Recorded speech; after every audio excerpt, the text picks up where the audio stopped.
Bonjour à tous, je suis ravie de vous retrouver pour ce nouveau numéro des couleurs de la Bible. Les images de la Vierge à l'enfant ne se réfèrent pas à une scène précise des évangiles, elles viennent d'une tradition ancienne et connaissent un succès immense à toutes les époques.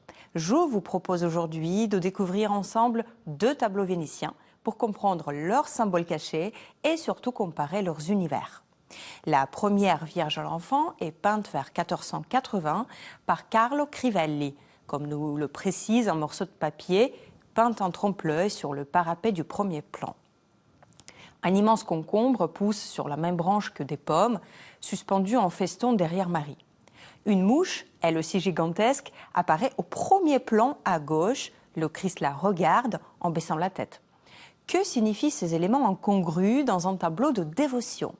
Si la pomme renvoie au péché originel, un concombre a une symbolique plutôt complexe dans l'art. Le prophète Isaïe de l'Ancien Testament parle de la fille de Sion, isolée comme un abri dans un champ de concombres. Cette phrase peut être mise en parallèle avec Marie qui reste pure, même cernée par le péché. Le concombre serait alors associé au péché tenu à l'écart. Quant à la mouche, certains voient en elle la représentation du diable, tandis que d'autres pensent qu'il s'agit d'une plaisanterie du peintre. Elle est peinte en trompe-l'œil, se détache fortement du parapet et fait presque la taille du pied de l'enfant. Cela donne l'impression qu'elle n'appartient pas à l'espace du tableau, mais à celui du spectateur. Une mouche, ça serait posée sur le tableau de Carlo Crivelli, faisait ainsi le lien entre les mondes peints et réels. Un symbole accepté de manière plus unanime de la future passion du Christ est le petit chardonneret tenu par l'enfant. Cet oiseau se nourrit du chardon qui évoque la couronne d'épines de Jésus. Selon la légende, un chardonneret aurait retiré des épines de la chair du Christ sur la croix. En faisant cela, il se serait taché de sang divin qui aurait coloré en rouge les plumes de sa tête. Le peintre associe à toute cette étonnante symbolique une peinture luxueuse qui imite des textures et des matières, avec la soie, broderie, petits coussins brodés ou encore les nimbes de Jésus et de sa mère qui apparaissent comme des plaques d'or ornées de perles et de pierres précieuses, comme cela se faisait longtemps auparavant au Moyen Âge. Sans doute, le précieux des matières, comme venait-il tout à la fois pour manifester la virtuosité du peintre et pour correspondre à la divinité de ses personnages. Notre deuxième tableau a été peint par un autre artiste vénitien célèbre, Vittore Carpaccio. Un parapet devenu traditionnel sépare Marie et le Christ du spectateur. Vous connaissez maintenant la signification du petit chardonneret à la tête rouge posée dessus. La figure de Marie est particulièrement ample.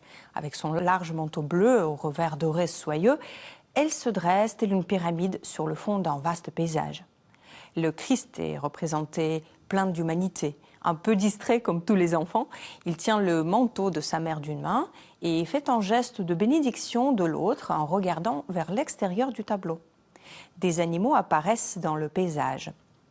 De part et d'autre de la Vierge, un lapin sur la gauche et des cerfs sur la droite. Le cerf ferait référence à l'un des psaumes où l'animal assoiffé qui se languit des eaux vives est comparé à l'âme qui se languit du salut. Le lapin, souvent perçu comme symbole de la fertilité, est aussi fréquemment associé à la Vierge Marie par l'antinomie. Ces symboles traditionnels deviennent discrets chez Carpaccio, où la nature gagne une place importante et des têtes de chérubins dans les nuages sont comme des signes archaïques du passé. Le chemin sur la droite serpente vers une étendue d'eau. Une ville forteresse apparaît proche des collines et des montagnes bleues, et le ciel est teinté par les couleurs jaunes et orangées du soleil levant. Cette lumière chaude de l'Italie éclaire les vêtements chatoyants de Marie, enveloppe d'une atmosphère douce le corps dénudé de l'enfant.